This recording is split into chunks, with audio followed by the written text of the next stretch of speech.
Bueno, pues si os parece, iniciamos el webinar. Mi nombre es Begoña y soy la responsable del área de participación del paciente de la Fundación y del Instituto Sant Joan de Déu en Barcelona. Para mí es un placer dar la bienvenida a todos vosotros esta tarde en esta primera, ¿no?, sesión de un ciclo que vamos a iniciar de actividades formativas con diferentes expertos, diferentes profesionales. La sesión de hoy lleva por título De la idea al proyecto y se centra y se focaliza específicamente en el papel de las asociaciones de pacientes en la investigación. Vamos a intentar compartir durante esta hora y 10 minutos más o menos que prevemos durará la sesión, temas como, ¿no?, la importancia de identificar necesidades de investigación desde las asociaciones de pacientes, la importancia, ¿no?, de convertirlo en preguntas de investigación y que realmente sean preguntas de investigación relevantes para los pacientes y para sus familiares, la colaboración estrecha que en todo momento debe de haber entre, ¿no?, asociaciones de pacientes, e investigadores, el rigor científico que en cualquier iniciativa de investigación debe de haber y después, evidentemente, todo lo que conlleva, ¿no?, liderar un proyecto de investigación con equipos académicos a nivel, pues no solo de rigor científico, de principios éticos y otros aspectos que no quiero desvelar y que esta tarde nos explicará el experto que nos acompaña. Para mí es un placer darle de nuevo la bienvenida, y digo de nuevo porque Lluís es una persona amiga de la organización, colaboradora de Share4Rare desde, ¿no?, desde sus orígenes, que va a ser, ¿no?, el compañero, el experto que esta tarde nos va a ayudar a profundizar en todos estos temas. Lluís Montoliu es una persona que yo diría no necesita presentación, pero por ser estrictos al protocolo os voy a dar 4 pinceladas de su currículum. Lluís Montoliu es nacido aquí en Barcelona, es doctor en biología por la Universidad de Barcelona, pero actualmente tiene un rol como investigador científico en el CSIC, además de tener otras muchas responsabilidades y cargos como vicerrector del Centro Nacional de Investigación de Biotecnología, su rol también dentro ¿no?, del Centro de Investigación Biomédica en Enfermedades en Red, en el CIBERER.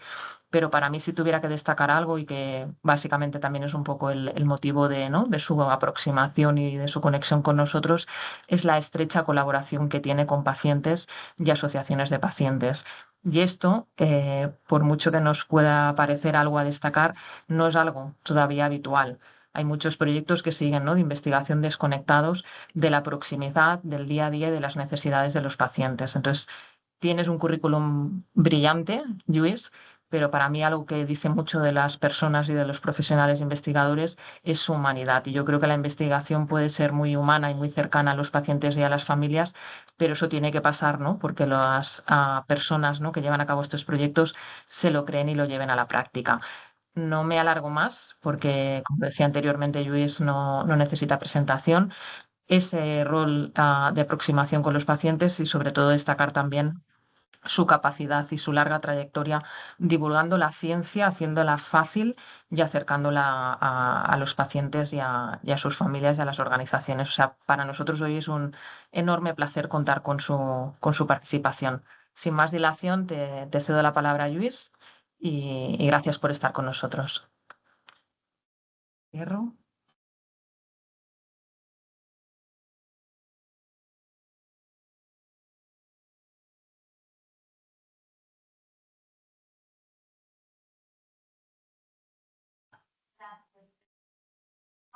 Bueno, buenas tardes a todos. Confirmadme que hoy me oís bien y veis bien la Sí, te primera oímos bien. diapositiva. Estupendo, muchísimas gracias. Pues agradecer a Share4Rare y a Begoña en particular esta invitación, porque siempre que hay alguna propuesta que tiene que ver con asociaciones de pacientes, en particular de enfermedades minoritarias, y puedo participar, pues me gusta participar porque creo que sigue faltando muchísima información. Y además creo que hay que contar con los pacientes, hay que contar con las asociaciones, pero no solamente como un mero grupo de personas que conviven con una determinada enfermedad y que pueden ser más o menos interesantes desde el punto de vista del investigador, sino porque sean partícipes empoderados en primera persona, partícipes y que acaben también modulando cuáles son las prioridades de investigación, porque no hay nadie mejor que ellos que sepa qué es lo que les ocurre. Yo siempre digo que puedes haber estado muchos años investigando sobre una enfermedad, crees que sabes bastantes cosas de esta enfermedad, pero honestamente y humildemente, quien sabe mucho más de la enfermedad es quien convive con ella 24 horas al día. Y esto es innegable y esta es una fortaleza que es la que tenemos que intentar aprovechar. Y eso es a lo que me voy a dedicar en los siguientes minutos, ¿no? ¿Cómo puede una asociación participar en el proceso de investigación? Esta es una propuesta de Sher Forrer. Yo creo que lo que corresponde es dar crédito a lo que ya ha hecho Sher Forrer o lo que está haciendo. Por lo tanto, mis primeras diapositivas son para recordaros, a los que no lo conozcáis, proyectos que ya ha puesto en marcha Sher Forrer, proyectos exitosos en los cuales se demuestra que las asociaciones pueden participar en investigación. Por ejemplo, en estos estudios, por ejemplo, algo tan sencillo como cómo vamos a desarrollar o cómo vamos a gestionar el calzado que sea respetuoso para los niños y niñas que tienen estos problemas de piel tan terribles como es el que está asociado a la epidermolisis bullosa, ¿no? Pues un proyecto muy concreto, pero un proyecto que tiene evidentemente un impacto en el bienestar de esa persona. Aquí no estamos desarrollando una terapia, aquí estamos resolviendo un problema que seguramente lo ha planteado directamente los pacientes, ¿no? Un observatorio de pacientes con el déficit de alfa-1 antitripsina y cuáles son pues, los problemas asociados y cómo conviven estas personas con esta deficiencia. Una evaluación de cómo los pacientes con enfermedades raras pues prosiguen o caminan dentro del campo de la rehabilitación, cualquiera que sea su determinada enfermedad, cómo es el grado de satisfacción y cumplimiento, ¿no? Una valoración, por ejemplo, del pronóstico y calidad de vida de enfermedades muy particulares, como por ejemplo puede ser el síndrome de Gittelman, una evaluación de la atención psicológica para pacientes con enfermedades raras, el grado también de satisfacción y cumplimiento, una adherencia a la dieta en pacientes de fenilcetonuria, esta es la típica enfermedad metabólica que una vez detectada adecuadamente, tempranamente después del nacimiento, puede gestionarse relativamente bien, mientras no haya terapias disponibles cambiando la dieta. Pero es una dieta difícil de seguir, es una dieta que, claro, los niños, sobre todo cuando llegan a la preadolescencia, adolescencia, pues el mantener esta dieta puede ser a veces complicado y está muy bien que se estudie esta adherencia, ¿no? Una descripción de la historia natural de vasculopatías o ver el impacto de las enfermedades musculares en la educación y el empleo, tanto de pacientes como de los propios familiares y finalmente qué es lo que les sucede a las personas que a pesar de todos los pesares y después de haber llamado a muchas puertas siguen todavía sin diagnóstico. Sirva esto de introducción para ver pues diferentes proyectos en los cuales las asociaciones de pacientes, en este caso vehiculadas a través de Sher Forrer, pueden contribuir a la investigación. Pero ¿cómo puede una asociación participar en investigación?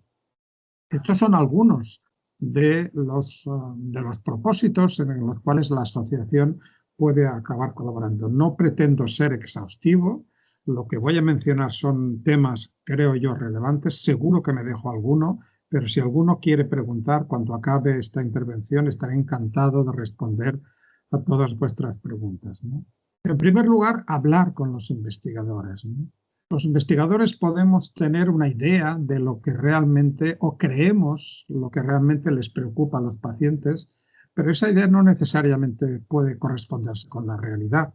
Y puede que para los pacientes determinadas consecuencias o determinados síntomas de esa enfermedad que quizá no resaltan desde el punto de vista de investigación son los que acaban afectando más al bienestar. Y por eso es importante que las personas y las asociaciones transmitan claramente sus necesidades a los investigadores para que se establezcan las prioridades adecuadas, contando con la asesoría de investigadores. Está muy bien tener iniciativas, está muy bien intentar progresar, pero tenemos que contar con los expertos. Tenemos que contar con los expertos que sean referentes en el campo y, como bien decía Begoña, pues no podemos reinventar la rueda. Hay unos principios de bioética y de integridad que están muy bien establecidos, tanto en el desarrollo de terapias como en su validación. Y en principio no nos podemos saltar ninguno de estos pasos, porque esto va en beneficio de la seguridad y de la eficacia de estos medicamentos, ¿no? Uno tiene que tener flexibilidad. En la ciencia siempre perseguimos lo que yo denomino la verdad en minúsculas. ¿Qué quiere decir la verdad en minúsculas? La verdad no es única y siempre la misma, ¿no? Lo que ayer conocíamos, hoy podemos haber descubierto algún aspecto adicional que no lo teníamos descubierto, y esto nos obliga a adaptar pues el conocimiento, y esto nos obliga quizá a cancelar algún proyecto que ya no es relevante y quizá abrir otros proyectos que no teníamos pensados. La flexibilidad y la capacidad dinámica de adaptarnos al conocimiento tiene que estar siempre delante. Resiliencia y perseverancia.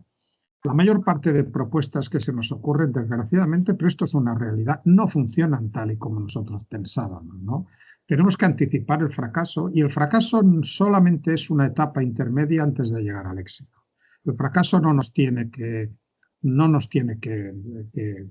bloquear, sino lo que nos ilustra es que la hipótesis o el propósito que hemos lanzado, pues igual no es tan exitoso ni tan eficaz como nosotros pensábamos. Como decía también Begoña, hay que seguir un camino reglado para el desarrollo de terapias, y finalmente, pues tan pronto sea posible, pues hay fases que no vamos a poder completar, y la producción de los medicamentos, la producción y la diseminación y distribución de estas terapias, pues no puede realizarse tanto a nivel como particular como a nivel de las asociaciones. Quizás también hay alguna excepción, a lo cual también me voy a referir, y entonces tenemos que contar con las empresas. Tenemos que contar con empresas farmacéuticas y biotecnológicas, que son las que nos van a permitir completar pues todo este camino. Yo voy a referirme a todos estos aspectos en los cuales creo que las asociaciones de pacientes pueden contribuir, y de hecho creo que deben contribuir para que los éxitos en los proyectos de investigación sean superiores y sean más ajustados a lo que realmente los pacientes necesitan o los pacientes esperan, ¿no? Me voy a referir a la evaluación de proyectos, a las reuniones con investigadores.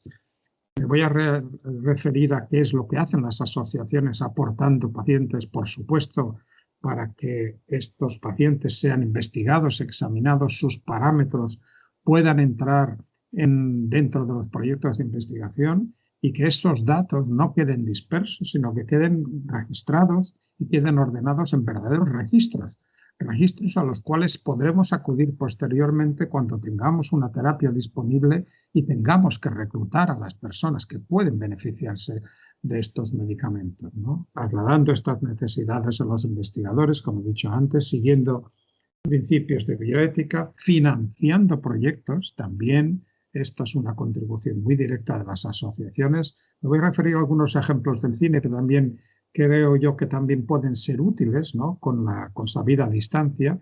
Y finalmente me voy a referir y me voy a poner en pie para contaros un grupo, no es exhaustivo, un grupo de padres y madres Coraje, padres y madres que realmente son los que están detrás de unos proyectos y que son los que movilizan investigación. No hay nada más fuerte que la voluntad de un padre o una madre con un niño o una niña con una enfermedad minoritaria que cree poder progresar en el desarrollo de terapias que puedan acabar curando o mejorando la perspectiva de vida de su hijo. Y voy a referirme a algunos de esos ejemplos. Empezamos por la evaluación. La evaluación es importante porque la financiación siempre está limitada.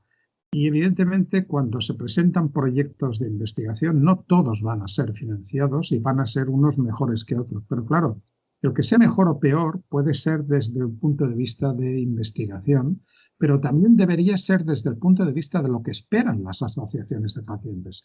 Y aquí os comparto uno de estos ejemplos, que es el CAP, el Consejo Asesor de Pacientes, que lo tenemos dentro del CIBER. El CIBER es el Centro de Investigación Biomédica en Red en Enfermedades Raras, el CIBER, que pertenece al Instituto de Salud Carlos III aquí en España. Y fijaros que cuando nuestros colegas, los que estamos investigando dentro del CIBER, presentamos un proyecto, sabemos que un 10% del total de la evaluación estratégica va a ir o va a estar en manos de los pacientes. Y aquí esto es importante porque vamos a tener que hacer el esfuerzo de explicar lo que vamos a hacer a personas no expertas. Yo siempre también recuerdo que si no eres capaz de explicar en palabras llanas lo que vas a realizar, probablemente deberías cuestionarte si vas o si debes hacer ese experimento. Todo el mundo tiene que ser capaz de explicar los experimentos que va a llevar a cabo, por complejos que sean. Se debe con rigor, se debe poder explicar para que todo el mundo lo entienda y para que puedan decidir pues, qué proyecto queda por encima de los demás. La presencia de los pacientes en temas de evaluación, por ejemplo, es importantísima en los comités, por ejemplo, de las agencias reguladoras. En este caso me refiero en Europa a la Agencia Europea del Medicamento, la EMA, en los cuales tenemos pacientes, y a alguno de ellos también me referiré después, dentro del Comité de Medicamentos Huérfanos, que son los que atañen a las enfermedades minoritarias, pero también dentro del Comité Pediátrico, dentro del importantísimo Comité de Terapias Avanzadas y dentro del Comité para la Evaluación de Riesgos en Farmacovigilancia. Quiere decir que en todos estos comités, además de los correspondientes expertos, también hay representantes de asociaciones de pacientes que van a velar para que los informes, las aprobaciones o las denegaciones que ocurran en estos comités pues, se ajusten directamente a las necesidades de los pacientes. Asistir a reuniones. Reuniones es algo importantísimo y esto es algo que también permitidme que eche mano de nuestra experiencia en el Ciber de Enfermedades Raras, donde pues, anualmente nos reunimos habitualmente en una ciudad cercana a Madrid, que es San Lorenzo del Escorial, donde no solamente nos reunimos, aquí en esta fotografía no solamente hay investigadores, sino que mezclados hay representantes de asociaciones de pacientes que son testigos, en este caso, de la ciencia puntera, la más avanzada que se realiza, con todos los detalles. Evidentemente no todos los detalles van a ser comprensibles, pero total transparencia. Los pacientes pueden asistir directamente a lo que se presenta, pueden asistir a lo que va a venir, a lo que se espera que pueda venir y pueden hacer las preguntas después al experto para ver si han entendido los detalles o si hay alguna cosa que deban también realizar, ¿no? Esta es la última reunión que hicimos este año, en las cuales nos reunimos tanto la parte de neurodegenerativas como la parte de raras, y tuve la ocasión de moderar esta mesa redonda, en la cual hay 4 personas que representaban a diferentes colectivos, asociaciones de miastenia, de Huntington, enfermedades neuromusculares y enfermedades de porfiria, por ejemplo, ¿no? Hay 4 personas que, desde cada uno de su punto de vista, nos explicaron cuáles eran sus necesidades y fue muy ilustrativo pues completar lo que ya sabíamos o creíamos saber de estas enfermedades, pero oyéndolo directamente de la boca de los pacientes. Los pacientes, ¿qué pueden aportar los pacientes? Los pacientes pueden aportar a sí mismos. Digamos, ellos están empoderados, ellos son los que tienen estos datos, los que tienen, pues, los que conviven con esa enfermedad que para avanzar, pues es importante pues anotar todas y cada una de las cosas que les suceden, ¿no? Y yo tengo la suerte de poder colaborar con una de estas asociaciones, se llama ALBA, es la Asociación Española de Ayuda a Personas con Albinismo. Albinismo es una de las condiciones genéticas minoritarias, afecta a una de cada 10.000, 20.000 personas, habrá unas 3.000, 3.500 personas con albinismo en toda España y nos reunimos una vez al año, ¿no? Y esta es una de estas reuniones en las cuales veis pues tanto pacientes, personas con albinismo de diferentes edades, como con sus padres, sus familiares y también pues nuestros investigadores y colegas que también del laboratorio que también se acercan ahí, ¿no? Es importante que os deis cuenta que estas reuniones son esenciales para todos nosotros. Una persona con albinismo tiene problemas oftalmológicos en primer lugar, es una persona con discapacidad visual y problemas dermatológicos. Pero un oftalmólogo y un dermatólogo de cualquier hospital a lo largo de su vida profesional es posible que vea 1, 2 o quizá 3 personas con albinismo, no más. En cambio, yo tengo el privilegio, cuando nos reunimos y cuando me invitan a estas reuniones, de ver directamente, aquí tenéis una 50 de personas con albinismo. y además de cada uno de ellos yo conozco su diagnóstico, sé cuál es el gen que está afectado, hay muchos genes que dan lugar a otros tantos tipos de albinismo, ¿no? Esto es un privilegio, esto no está en los libros. Simplemente el hecho de estar, de participar en esta reunión, acudiendo cada uno desde su lugar de residencia, el reunirnos en un sitio nos da una información preciosísima que podemos utilizar nosotros para seguir investigando, ¿no? Fijaros que para yo encontrar 50 personas con albinismo, de acuerdo con su prevalencia en la sociedad, debería escanear casi 1.000.000 de personas. Se me iría la vida misma encontrar estas 50 personas, pero no tengo que hacerlo porque todas acuden a esa reunión. Por lo tanto, a veces las cosas más sencillas son las cosas que contribuyen más al desarrollo de la investigación, y acudir a una reunión en la cual están presentes todas estas personas que conviven con la misma enfermedad minoritaria es importantísimo. En particular, a nosotros nos sirve pues, para completar cuál es la imagen de los diferentes tipos de albinismo que aparecen en España con sus diferentes porcentajes que nosotros podemos completar gracias a la participación de todos ellos en los diagnósticos genéticos, ¿no? Diagnósticos y datos que pueden registrarse en estos registros. Este es el caso del registro de la Fundación Fundela de Investigación de Esclerosis Lateral Amiotrófica.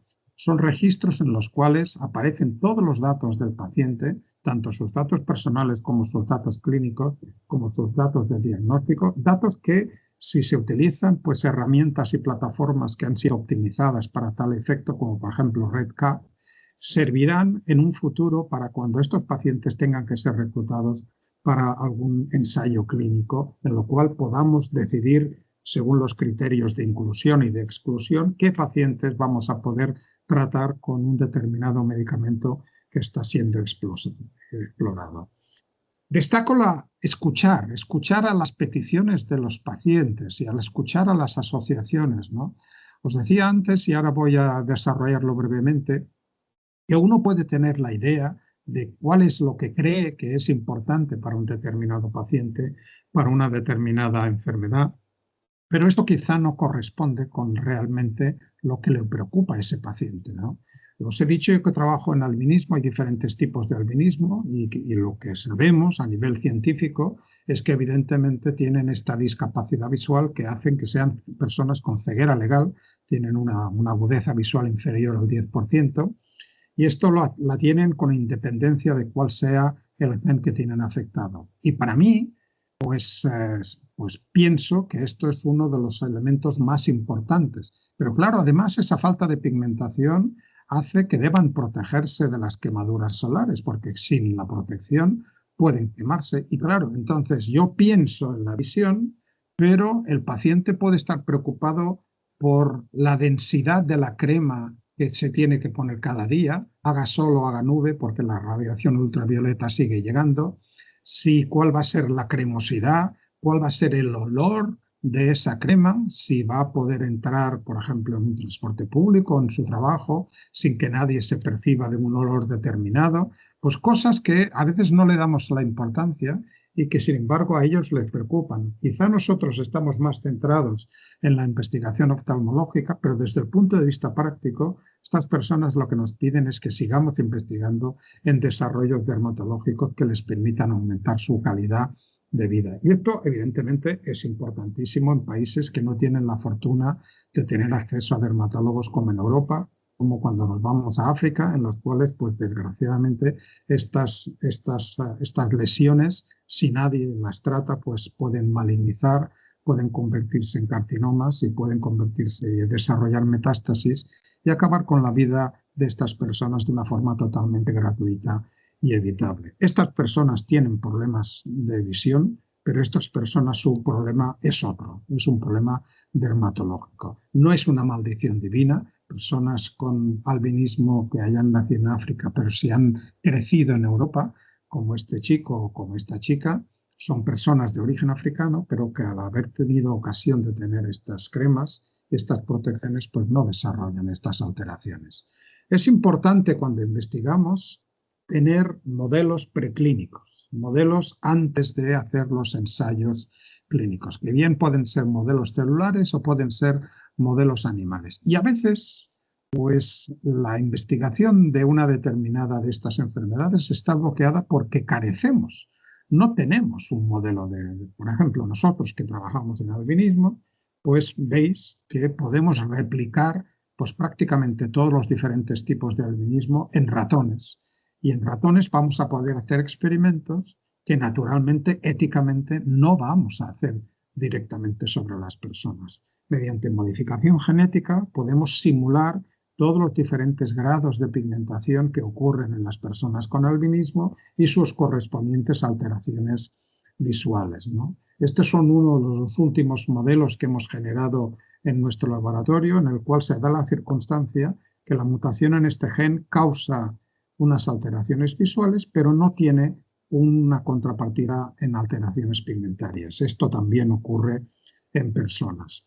Dejadme explicaros un ejemplo que creo yo que es magnífico de cómo desde la sociedad civil, desde una asociación de pacientes, se ha generado no uno sino dos modelos de ratón que han servido para progresar en el entendimiento y en el desarrollo de tratamientos de la enfermedad en cuestión. Esto es la Fundación Síndrome de Dravet. Sabéis que el Dravet es una alteración neurológica grave que progresa con diferentes crisis epilépticas que son numerosas y que son paralizantes y que evidentemente alteran el bienestar de la persona. En este caso, inicialmente la Fundación Síndrome de Dravet generó un ratón que tenía una mutación en uno de las copias del gen que está mayoritariamente afectado en personas con síndrome de Dravet. Pero no contentos con este ratón, al cabo de los años, aprovechando el salto tecnológico que representaban las herramientas CRISPR de edición genética, generaron un segundo modelo animal, un segundo ratón.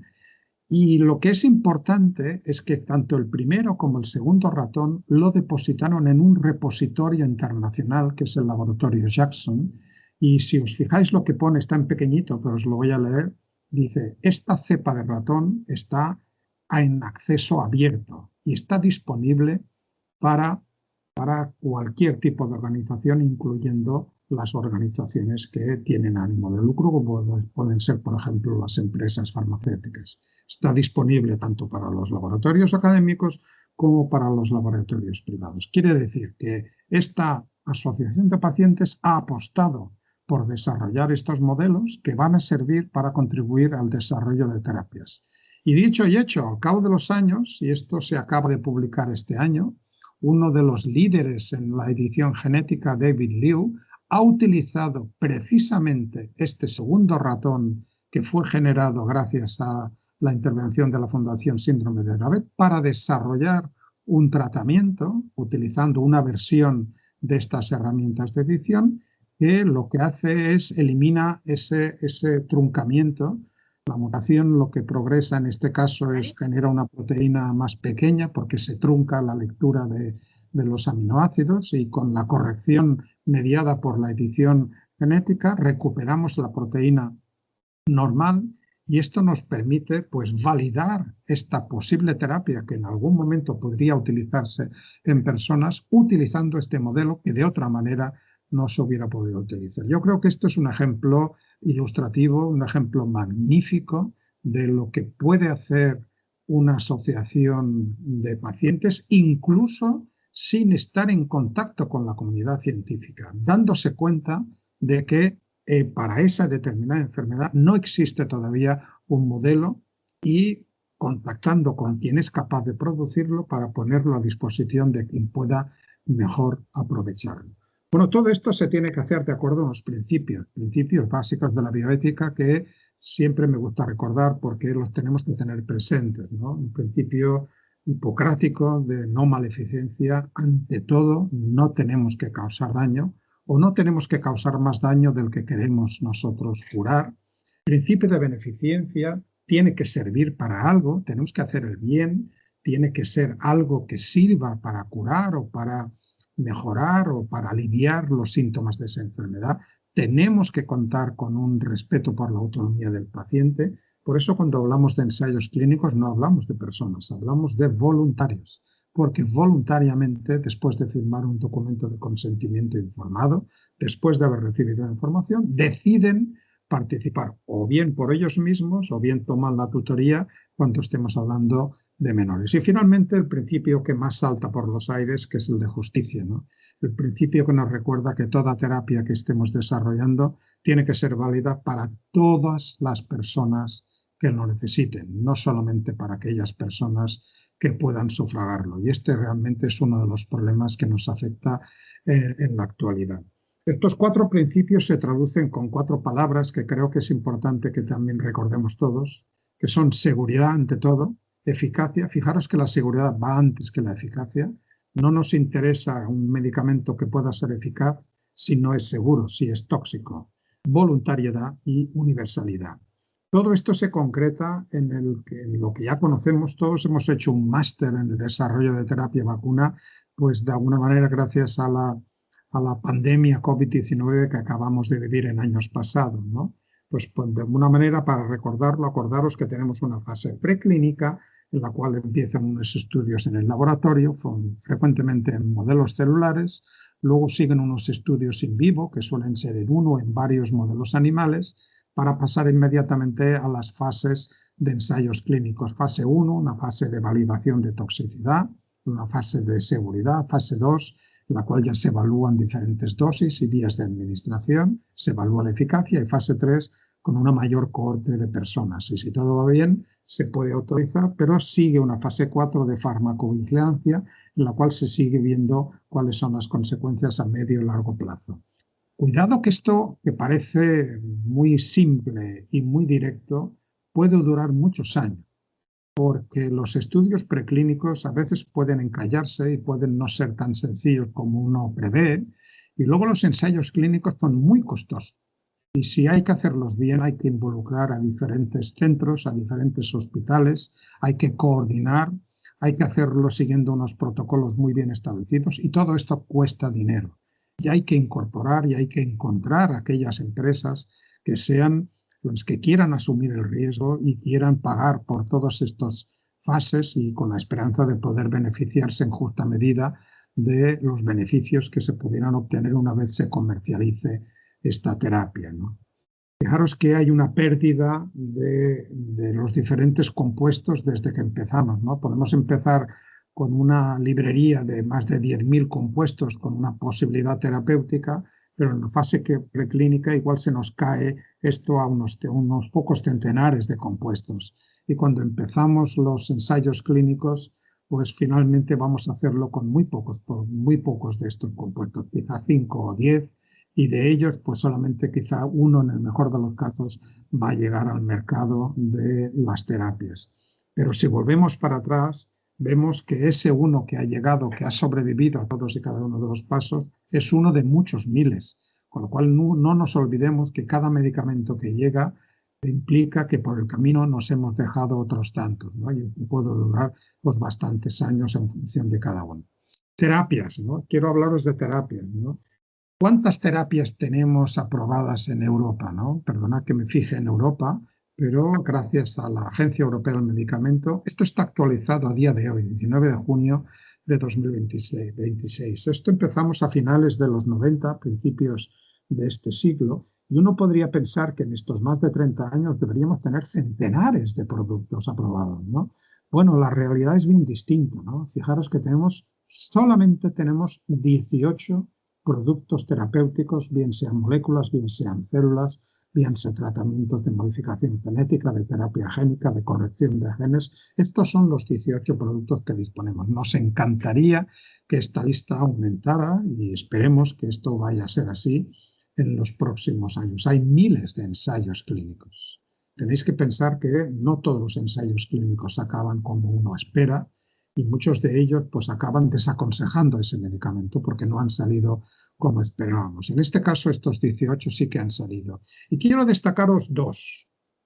En primer lugar, quiero destacaros Strimvelis porque tiene mucho que ver con las asociaciones de pacientes. Strimvelis fue una de las terapias propuestas inicialmente desde un hospital en Milán, el Hospital San Raffaele, para el tratamiento de la deficiencia en adenoaminasa, que es una una inmunodeficiencia severa combinada, son los famosos niños y niñas burbuja, pero fijaros lo que pasó con Strimbelis. Strimbelis surgió a partir de una iniciativa de la Fundación Teletón San Raffaele, que es un hospital de Milán, que fue el que desarrolló primero todos los aspectos preclínicos y llegó a convencer a una empresa como es GSK de que esa era una terapia génica que era válida. GSK se comprometió a llevar la propuesta terapéutica hasta una autorización que se consiguió por la Agencia Europea del Medicamento en 2016.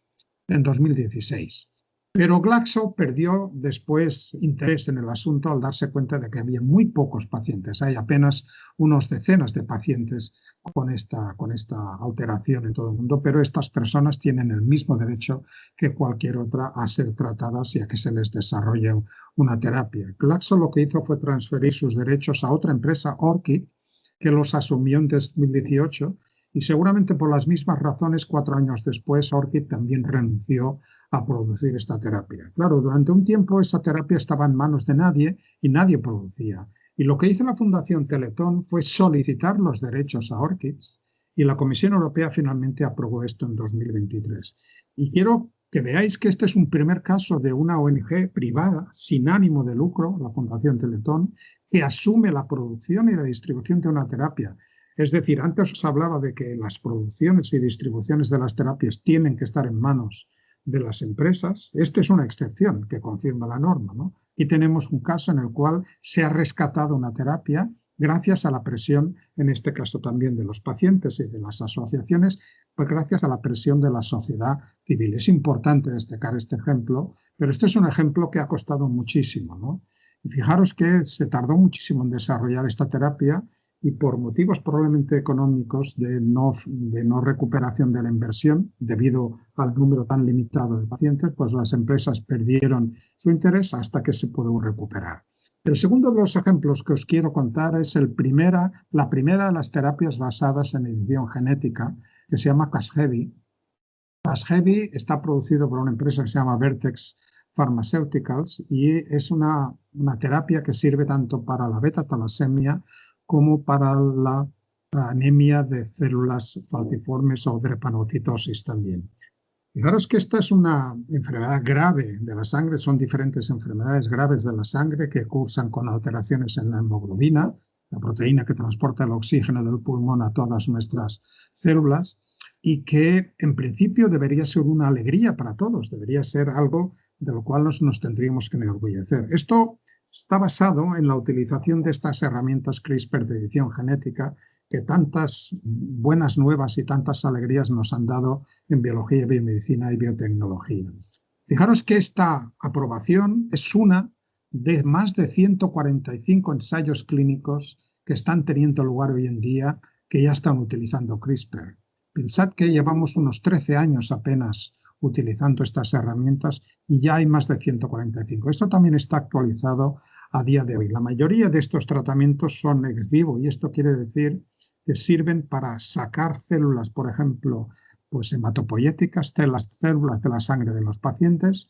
Las células fuera del paciente en el laboratorio se van a editar, se van a transformar y después se van a devolver al paciente con ese espíritu pues terapéutico, ¿no? Bueno, hay muchas diferentes enfermedades que están siendo tratadas en estas 145. Aquí tenéis algunas de ellas, algunas de estas patologías que están siendo testadas. De todas ellas, una es la que ha llegado hasta el final, que es la anemia falciforme. Y esto es algo de la cual pues, nos deberíamos alegrar, ¿no? También hay otras terapias que están a punto de llegar. Por ejemplo, esta es otra enfermedad rara, que es la amiloidosis congénita por transtiretina. En este caso hay una proteína que se acumula en células musculares y neuronales y acaba con la muerte del paciente, no tiene cura.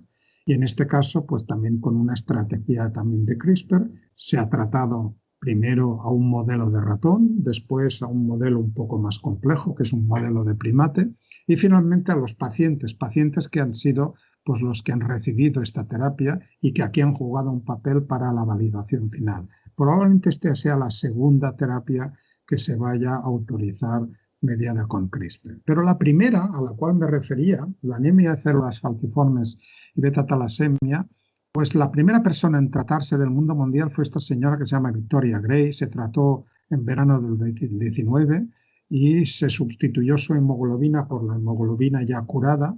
Y esta persona está curada de por vida. Es solamente un tratamiento, una sola administración y ya estaba curada de por vida. Lo cual uno pensaría que esto tiene que ser pues de acceso universal y todas las personas o la mayoría de personas que tuvieran esta enfermedad deberían tener acceso. El problema que tenemos no es ese. El problema que tenemos es que no llega esta terapia a las personas. No llega por varias razones. Tenemos un problema de accesibilidad y de asequibilidad que se convierte en un problema de justicia y de equidad. El coste de esta terapia son 2,2 millones de dólares por paciente. Repito, 2,2 millones de dólares por paciente. Y no es precisamente de las terapias más caras, hay otras terapias que son caras.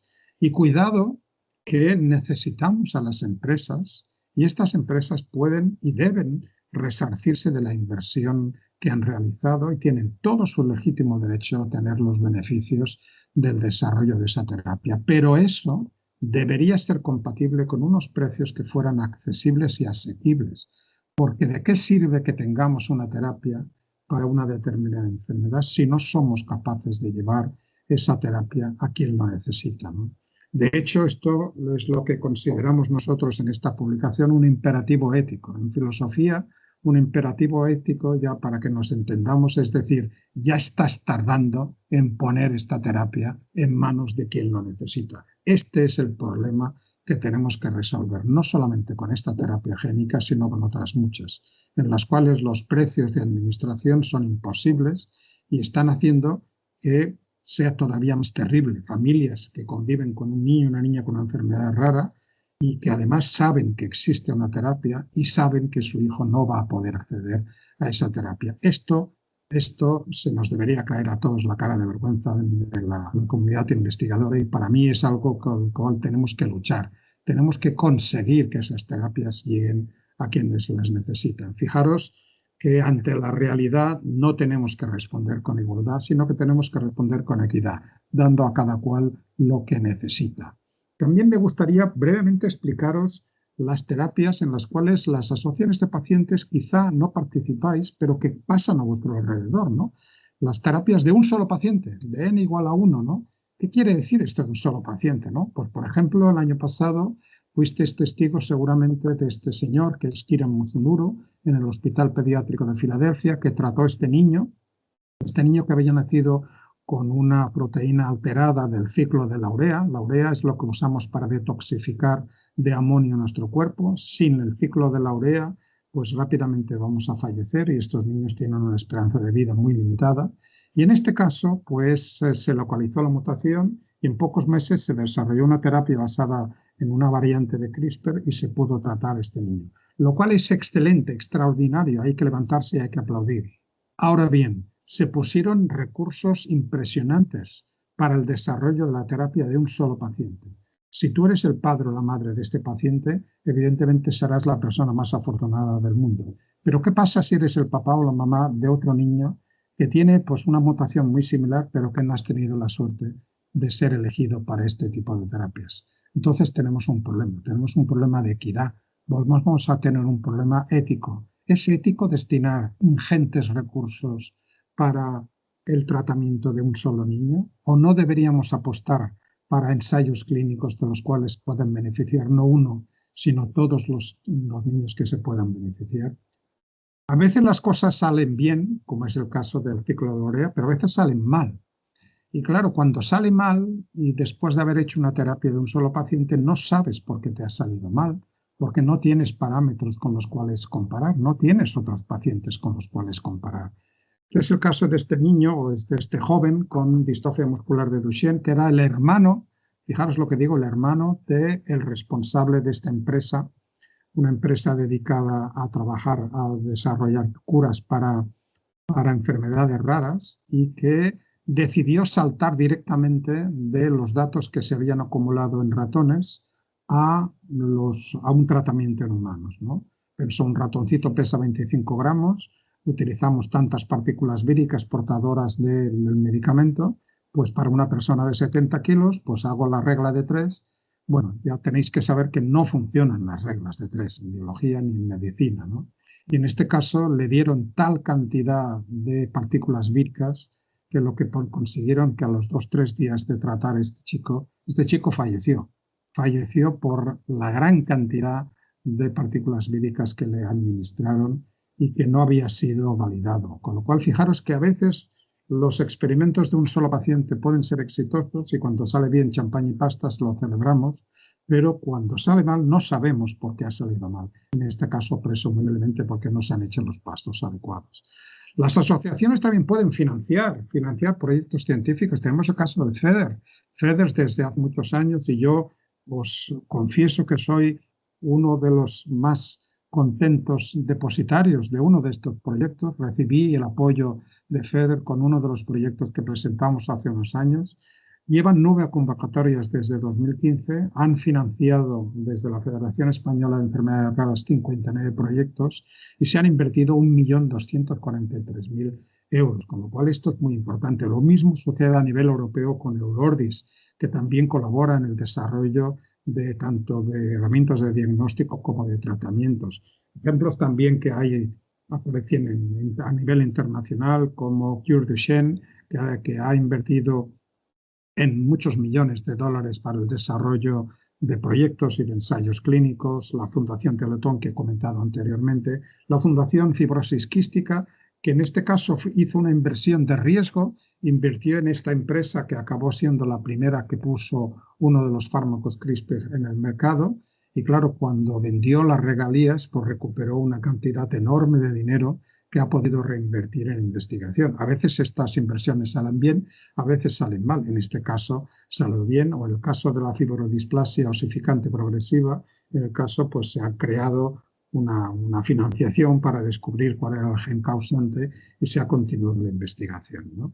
Dejadme deciros un par de o tres de ejemplos de películas que quizá conozcáis, que de una manera pues más o menos cercana pues nos explican cómo las asociaciones de pacientes o cómo las familias pueden acercarse a lo que es la colaboración en investigación, ¿no? Seguramente todos habéis visto esta película, El aceite de Lorenzo, se tradujo en España El aceite de la vida, de 1992. Está basada en hechos reales. Augusto y Micaela Odone, que tuvieron un niño con adrenoleucodistrofia, una enfermedad que todavía no tiene cura, y desarrollaron una mezcla de aceites que en el caso de este niño consiguieron que, en lugar de morir en una edad temprana, que es lo que seguramente debería haber sucedido, en su caso, pues llegó a los 30 años. Es un éxito variable, es un ejemplo de pundonor y de compromiso de los padres que decidieron seguir adelante con esta terapia experimental que pues, ha dado lugar a otros tipos de terapias, ¿no? Por ejemplo, el First Do Not Harm, que es el juramento hipocrático. Esta es una película del 97, en la cual tenemos a Meryl Streep, que hace el papel de madre de un niño, que es el hijo del director de la película, ¿no? Que es el que acaba creando la Fundación Charlie. Charlie es el niño que tiene una epilepsia grave, que no es tratable, no responde a medicamentos y que mediante una dieta determinada pues consiguen en este caso pues revertir algunos de estos síntomas. Pero la que quizá se acerca más al tema de hoy, y si no habéis visto esta película os invito a que la veáis, se llama Extraordinary Measures, Medidas Extraordinarias. Tenemos a Brendan Fraser y Harrison Ford. Brendan Fraser hace el papel de un papá de 3 niños, 2 de ellos afectados por una enfermedad terrible, que es la enfermedad de Pompe, en la cual se acumula un polisacárido, se acumula glucógeno en el músculo y esto provoca una parálisis progresiva muscular. En este caso, pues propusieron un reemplazo enzimático estableciendo contacto con el investigador, que es el caso del papel que juega Harrison Ford, que es un papel un poco estereotipado y caricaturizado, pero que sin embargo pues nos explica la voluntad que tiene esta familia, que crea una fundación, que recoge dinero, que destina ese dinero a la investigación y que acaba pues proponiendo pues un reemplazo enzimático que en su caso ha hecho que los 2 niños afectados pues hayan podido seguir pues con una calidad de vida razonable, ¿no? Dejadme acabar con algo que a mí me conmueve porque son personas admirables. Sois todos vosotros los que estáis asistiendo a este seminario, ¿no? Padres y madres de niños y niñas con enfermedades minoritarias, que en lugar de quedaros en casa a lamentaros por la mala suerte que habéis tenido, pues, o por la mala fortuna que habéis tenido de que ha aparecido una enfermedad rara en vuestra familia, pues decidís que esto hay que resolverlo de alguna manera y llamáis a todas las puertas que se os ocurren e involucráis a todo el mundo y a familias, amigos, a personas, a ciudadanos, salís por la radio, salís por la televisión, salís por los periódicos, todo para conseguir que vuestros hijos mejoren su calidad de vida o en el mejor de los casos se consiga desarrollar una terapia.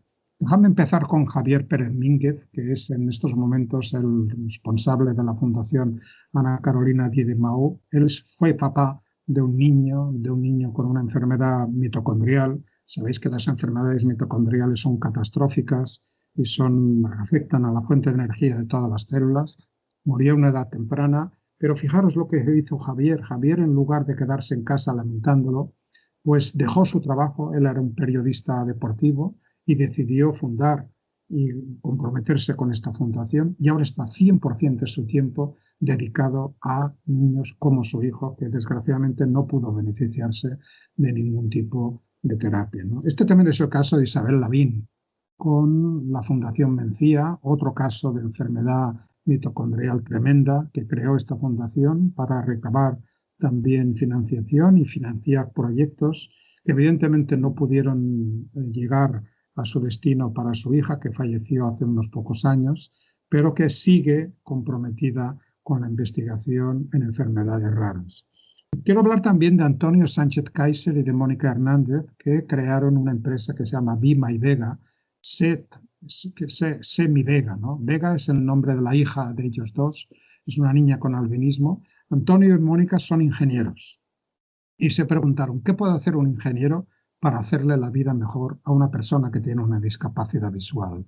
Y pues empezaron a barruntar y acabaron desarrollando un dispositivo, el Be My Vega, que lo tenéis detrás de Antonio, a su izquierda, en lo cual veis que hay diferentes cámaras y diferentes lentes, y lo que consigue es que los niños con albinismo puedan seguir la clase como cualquier otro niño. Un niño con albinismo no va a ver nunca la pizarra, pero hay una cámara que está captando la pizarra y está captando al profesor y está mandando estas imágenes a una tableta, a un iPad que tiene el niño que puede verlo, ¿no? Y una cosa tan sencilla como esta mejora muchísimo la calidad de vida y el bienestar, ¿no? Ellos han creado una empresa, esta empresa pues ha empezado a fabricar estos productos, pero estas eran dos personas que nunca en la vida hubieran pensado que hubieran tenido que hacer nada de todo esto, pero les nace una niña y se preguntan, ¿qué puedo hacer yo para mi hija y para otras personas que, como mi hija, tienen el mismo problema, ¿no? Nuria Pombo, en el caso de la Fundación Síndrome de West, un trastorno neurológico con espasmos musculares y con trastornos y un deterioro psicomotor, ¿no? Nuria Pombo también es un ejemplo, una persona admirable que ha decidido dedicarse en cuerpo y alma en esta fundación para promover diagnóstico e investigación, no solamente de síndrome de West, sino de trastornos neurológicos parecidos, ¿no? El caso de Donna Appel. Donna Appel, junto con Carmen Camacho y Jenny Rivera, son las que han creado la red de HPS. HPS son las siglas de un síndrome, Hermansle-Putlag. Para entendernos, es un albinismo sindrómico que se da especialmente en personas de Puerto Rico o descendientes de Puerto Rico, porque hay un efecto isla en este caso. Es un albinismo gravísimo que cursa con una fibrosis pulmonar en la cual, pues a partir de la tercera década, las personas, la única manera que tienen de sobrevivir es mediante un trasplante de pulmón. Carmen Camacho, que es una de estas personas de origen puertorriqueño, justo acaba de tener ese trasplante de pulmón.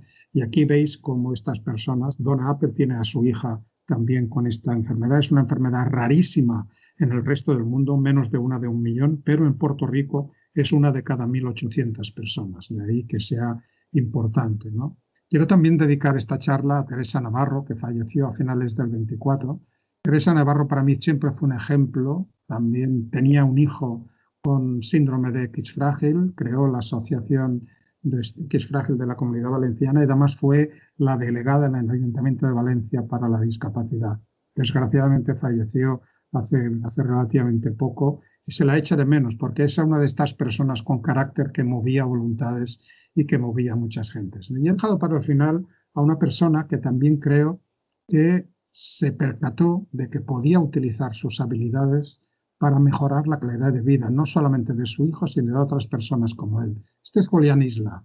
Julián Isla es experto en inteligencia artificial en la empresa Microsoft España, pero yo no lo conocí como ingeniero, yo lo conocí como papá de Sergio, papá de un niño con síndrome de Dravet, que estaba preocupado por eso, que tardó muchísimo en ser diagnosticado, que tuvo que llamar a muchas puertas y decidió que lo que había pasado él no lo tenía que pasar ninguna otra familia.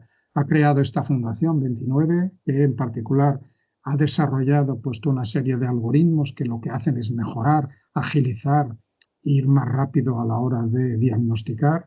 Ha generado un esquema que se ha puesto ya a caminar con el Servicio Médico de Salud de la Comunidad de Madrid para, como dice aquí en este título, para no dejar nadie atrás. Ha desarrollado pues programas, él ha hecho lo que sabe hacer, programas informáticos que sirven para mejorar el diagnóstico, ¿no? Lo último que os traigo aquí, y con esto voy a acabar, yo hace un par o tres de años, en el 23, escribí un libro, ¿Por qué mi hijo tiene una enfermedad rara?, donde hablo de muchos de estos aspectos, y quizá alguno de vosotros hayáis tenido ocasión de leerlo, pero si no habéis tenido ocasión de leerlo, junto con Julián Isla, lo que hicimos fue convertir el libro en una inteligencia artificial. Yo todavía no entiendo cómo lo hizo, pero creedme que lo que hizo fue darle el libro entero a una inteligencia artificial y cuando tú le preguntas al libro es como si estuvieras hablando conmigo sin estar yo presente. No da las respuestas que están escritas en el libro, sino que integra todo lo que está escrito en el libro para dar respuestas sobre los diferentes aspectos de enfermedades raras. Pues nada, yo creo que hemos llegado hasta el final y como siempre me gusta agradecer a todo el grupo de mi laboratorio y a las diferentes entidades y quiero que os fijéis que entre las entidades que agradezco están pues tanto una asociación de pacientes como ALBA y como FEDER que han contribuido de forma específica a que podamos realizar pues la investigación que estamos realizando. Muchísimas gracias a todos por vuestra atención.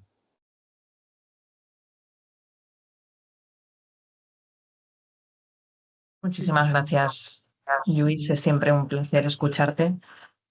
Luis, un sabio de la ciencia y, como os decía anteriormente cuando le presentaba, una persona que tiene la capacidad, ¿no?, de trascender al otro lado, que muchas veces, ¿no?, solamente la distancia de una mesa y, ¿no?, empatizar con la realidad que conviven, ¿no?, las personas con una enfermedad poco frecuente, como muy bien él ha dicho, ¿no?, conviven 24 horas con realidades muy, muy complejas. Gracias, ¿no?, por la mención a algunas de estas, ¿no?, familias, padres y madres y pacientes adultos que son, ¿no?, verdaderos héroes, demostrando que al final, ¿no?, el que tiene un propósito en la vida, a pesar de que, ¿no?, viven en situaciones muy complicadas, gracias a la persistencia, ¿no?, y a picar muchas puertas, pues progresan tirando adelante iniciativas que son realmente admirables y que es una lástima, ¿no?, que desde el mundo, ¿no?, de la iniciativa pública o privada no le estemos dando respuesta.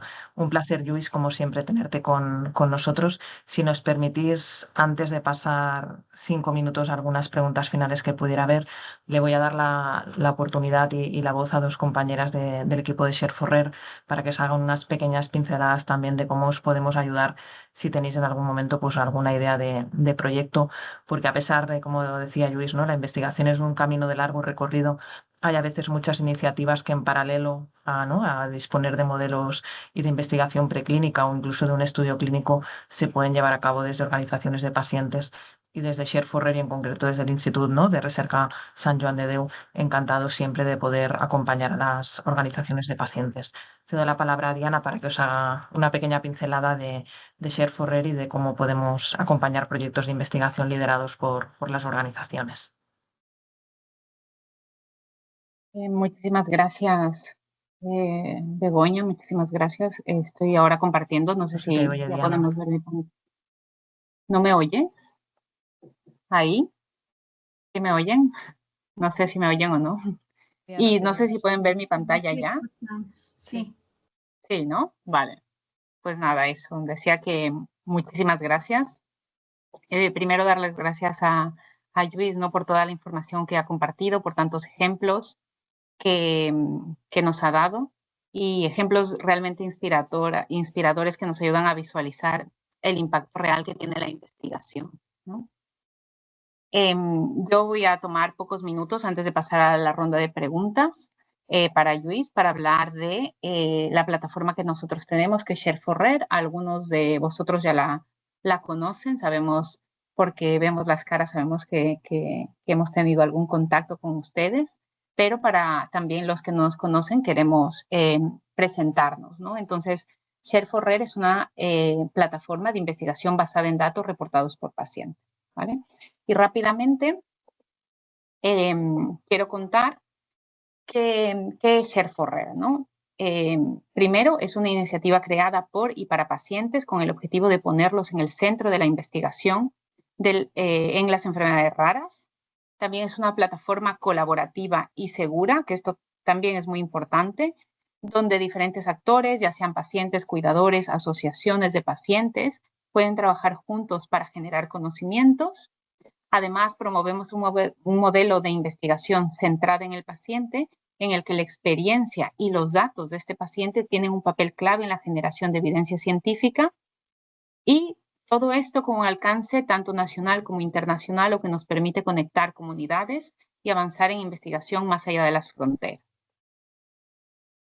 ¿Cómo funciona Share4Rare?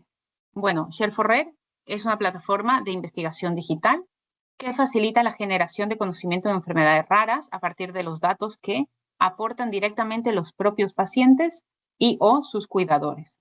Es decir, trabajamos con datos reportados por pacientes que nos permiten entender mejor aspectos claves como la evolución de la enfermedad, la calidad de vida o las necesidades reales no cubiertas.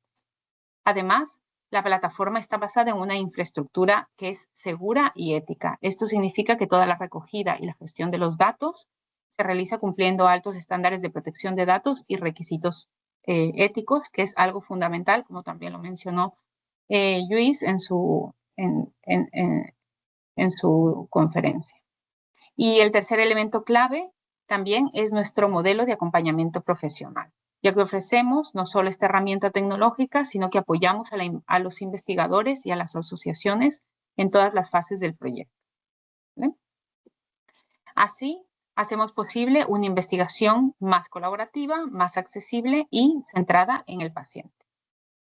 Ahora, ¿qué tipos de proyectos se pueden desarrollar en Share4Rare? Bueno, Lluís al principio ha dado algunos de los ejemplos de nuestros proyectos de investigación y, bueno, simplemente para aclarar, pues hay algunos o diferentes tipos de estudios, tanto cuantitativos o cualitativos, siempre basados en datos reportados por el paciente y por el cuidador, que esto nos da mucha flexibilidad para abordar muchos temas, ¿no? Como la creación de registros de pacientes, la descripción de historia natural, el impacto de la calidad de vida de los pacientes, el análisis de la carga de la enfermedad, la creación y validación de escalas y finalmente un elemento especialmente innovador que tenemos ahora, que son los estudios que correlacionan datos de imagen clínica con datos reportados por pacientes. Y esto nos permite conectar lo que observamos a nivel clínico con la experiencia real del paciente, generando una visión mucho más completa de la enfermedad. Así, se abren nuevas oportunidades para una investigación más precisa, más integrada y verdaderamente centrada en el paciente.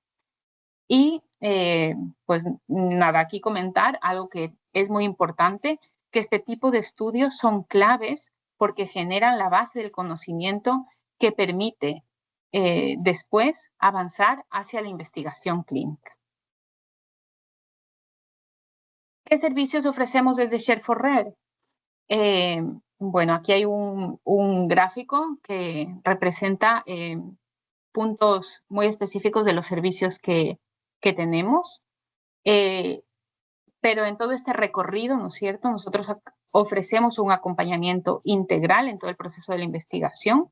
Apoyamos desde el diseño del estudio, donde ayudamos a definir protocolos, cuestionarios, variables, tamaños muestrales, etcétera.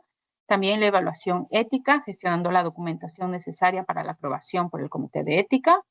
Luego, la implementación online, que incluye toda la configuración de la plataforma, traducciones, si es de ponerlo en otros idiomas, reclutamiento de participantes y el soporte técnico continuo. También ofrecemos soporte para el análisis estadístico con tratamiento de datos y elaboración de informes. Y finalmente, también podemos colaborar en la difusión de resultados, incluyendo devoluciones a la comunidad con materiales divulgativos adaptados, ¿no? Y también damos apoyo a publicaciones científicas. En definitiva, facilitamos que una idea se convierta en un proyecto real, que esté bien diseñado y que tenga impacto. Y entonces, aquí comentar que cada año nosotros abrimos convocatorias para desarrollar proyectos de investigación basados en datos reportados por pacientes en nuestra plataforma. Y estos proyectos pueden ser liderados por las asociaciones de pacientes, por investigadores o por centros académicos. Y este año específicamente tenemos estas dos convocatorias, ¿vale? Ahora las voy a explicar. La primera es la recepción y evaluación de proyectos de investigación 2026, ¿vale? Que esta convocatoria invita a las asociaciones y a los equipos investigadores a presentar proyectos centrados en datos reportados por pacientes, cuyo objetivo es impulsar, ¿no?, proyectos que generen conocimiento científico relevante sobre enfermedades raras desde la perspectiva del paciente o de su familia. La participación, aquí se acepta la recepción de expresiones de interés para fomentar ideas incipientes y futuros proyectos. En nuestras plataformas están colgados todos la documentación. Si se fijan, el tiempo de la presentación está cerrado. Sin embargo, pues nosotros, si alguien tiene algún interés, nos envía un mail y estamos gustosos de contestar y de poder hacer una llamada y ponernos de acuerdo en algo. Y finalmente, la importancia de las asociaciones de pacientes, porque las asociaciones juegan un papel clave identificando tanto necesidades como también son muy importantes para movilizar a la comunidad dentro de la investigación, ¿vale? Nuestro proceso es muy sencillo. En nuestra plataforma están toda la documentación, pero es un proceso fácil en el cual se envía un formulario de petición de servicio de investigación, cuyo modelo está en nuestra página web. Se hace una reunión entre las partes, ¿no?, para definir los servicios de esta propuesta de investigación. Se hace una evaluación técnica definiendo un presupuesto y luego, con la aprobación de las dos partes, se implementa el proyecto de investigación, ¿vale? Cuando terminemos la charla, enviaremos todos los links de estas convocatorias. Y ahora le cedo el paso a Elena, que va a comentar brevemente la última convocatoria que tenemos abierta. Sí, gracias, Diana. Bueno, nada, muy brevemente, pero bueno, sí que enlaza un poco con lo que comentábamos, ¿no?, de detectar estas necesidades. Entonces, bueno, queríamos comentar brevemente una convocatoria que hemos lanzado recientemente, que está abierta todavía unas semanas más, que hace referencia a los cuidados paliativos. Entonces, ¿por qué hemos lanzado esta convocatoria? Pues bueno, en Share4Rare tenemos un grupo un comité científico, un advisory board. En realidad tenemos dos, uno de habla hispana y otro internacional, con el que nos reunimos anualmente un par de veces. En estas reuniones escuchamos, ¿no?, las necesidades que tienen las asociaciones de pacientes y además, pues eso nos ayuda, ¿no?, a detectar no solo estas necesidades, sino otras oportunidades, ¿no?, oportunidades de nuevas acciones y también de nuevos enfoques. Entonces, en la última reunión que tuvimos con ellos a principios de año, se detectó una de las necesidades detectadas fue que justamente las asociaciones de pacientes, y especialmente las más pequeñas, ¿no?, o las menos profesionalizadas, pues deberían, ¿no?, poder tener más acceso a la investigación, pero no es así muchas veces por recursos. Entonces, este acceso a la investigación, a hacerla propia, la investigación propia, pues es lo que vimos como una necesidad a abordar, ¿no? Y intuimos pues una oportunidad que nos ha hecho pensar en un proyecto con un enfoque colaborativo. Entonces, hemos abierto una convocatoria en la que en relación con una temática transversal y que por tanto es una temática que no afecta a un colectivo concreto de enfermedades raras, sino que afecta a todas por igual. Y que todas se pueden ver pues, interpeladas, pues podemos pensar en conjunto un proyecto que dé respuesta, ¿no?, a cuáles son las necesidades que tienen las pacientes y las familias de enfermedades raras en relación con los cuidados paliativos. Diana, pasa a la siguiente, por favor. Entonces, el objetivo de esta convocatoria y de este proyecto colaborativo es justamente analizar, ¿no?, de forma rigurosa cuáles son las necesidades desde la propia experiencia de los pacientes y familiares, cuáles son las barreras y también las expectativas que ellos tienen en relación con este tipo de cuidados. Explorar estas desigualdades territoriales, si las hay, cuáles son las barreras de acceso, las barreras de organización, para poder, con estos resultados, ¿no?, y estas experiencias que visibilizamos, detectar cuáles son los facilitadores y cuáles son las carencias de este sistema, ¿no?, de atención.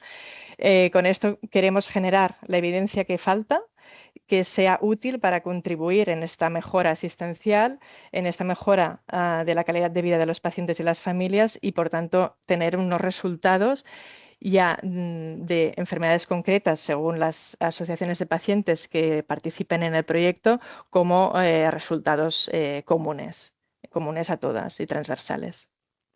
Y la última diapo, Diana, por favor. Entonces, como os comentábamos, el enfoque de este proyecto es colaborativo de varias asociaciones que se vean, ¿no?, con esta necesidad o que quieran, ¿no?, pues, hacer una investigación en este campo, que quieran compartir esfuerzos y recursos porque, bueno, pues entre todas, ¿no?, poder llegar a estos objetivos, a hacer realidad esta investigación. Y de esta forma, pues compartir estos esfuerzos, compartir los costes y poder a la vez aumentar el tamaño muestral, que muchas veces es la limitación, ¿no?, la principal limitación que tenemos, ¿no?, para tener unos resultados significativos, y poder también aumentar no solo el tamaño de la muestra, sino de la diversidad de esta. Y bueno, pues con esto queríamos haceros partícipes, ¿no?, de esta convocatoria que tenemos en marcha y bueno, pues como decía Diana, en el chat os vamos a poner también los enlaces a las distintas documentación de las convocatorias, porque si alguna de vosotras que tenéis interés, ¿no?, o queréis saber más sobre estas opciones de proyecto, pues sin problemas podemos explicar en detalle. Ya no robo más tiempo porque sé que hay preguntas y todas queréis hablar con Luis, así que adelante. Sí, pues, sí, lo único que podremos atender seguramente es solo una pregunta porque Luis tiene otro compromiso después de esta sesión. En cualquier caso, hemos recibido vía correo electrónico a través del formulario de registro preguntas, algunas de ellas ya respondidas en la presentación de Luis, porque se las hemos avanzado. Si alguna ha quedado pendiente, nos comprometemos a responderla. Entonces, si os parece, sé que no es muy equitativo y justo, pero por tiempo, para que no llegue tarde al siguiente compromiso, cederíamos solo la palabra a una persona, porque si no, Luis no llega. Y creo que es Henry, la persona que levantó primero la mano. Hola, buenos días. En primer lugar, nuestra admiración total para el doctor Montiliu, una figura en Latinoamérica. Desde la pandemia lo seguimos en muchos países. Hacemos parte de Retiro Iberoamérica, en la sección de Latinoamérica, también de Aliber. Quería preguntarles qué posibilidad hay de que los grupos de Latinoamérica podamos tener acceso a este tipo de proyectos. Bueno, esto es una pregunta. Muchas gracias por tus comentarios, Henry. Nosotros tenemos que ayudarnos los unos a los otros. Compartimos una lengua y esto es algo que debería facilitar la comunicación. Creo que lo que preguntas te lo va a responder mejor Begoña o alguno de los Share for, porque entiendo que los proyectos que ellos lanzan no están limitados a europeos, están a disposición de cualquier persona, esté donde esté. Yo creo que Luis ha acertado con la respuesta. Efectivamente, nosotros, a pesar de estar, ¿no?, localizados en Barcelona y de ámbito nacional, la plataforma no tiene, digamos, restricciones. Entonces, a disposición de escuchar cualquier, ¿no?, interés o necesidad de cualquier organización. Como decía Luis, hablamos la misma lengua y esto lo facilita muchísimo. Entonces, bueno, tienes el correo electrónico de contacto nuestro, Henry, nos puedes escribir sin ningún problema, pero no es restrictivo a nivel de España. Todo lo contrario, para nosotros es muy importante internacionalizar y que los proyectos tengan impacto más allá de España, porque según qué enfermedades, si no los hacemos internacionales, el impacto y la evidencia que conseguimos es muy, muy limitado. Y creo que Luis quiere añadir algo. Sí, hola a todo el mundo. Muchísimas gracias por los comentarios. He ido respondiendo a algunas de las preguntas por el chat.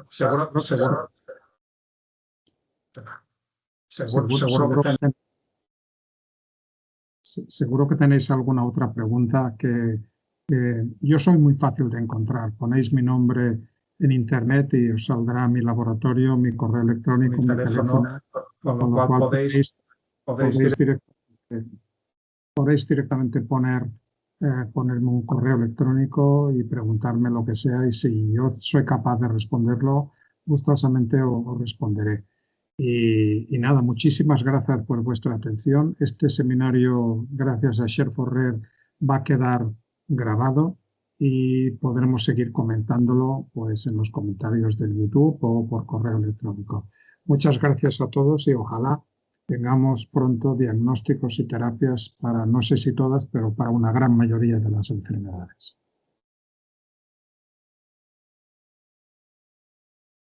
Muchísimas gracias a todos. Cerramos aquí el webinar. Cualquier cosa, pues como comentaba el doctor Montoyiu, a vuestra entera disposición. Placer. Gracias. Gracias.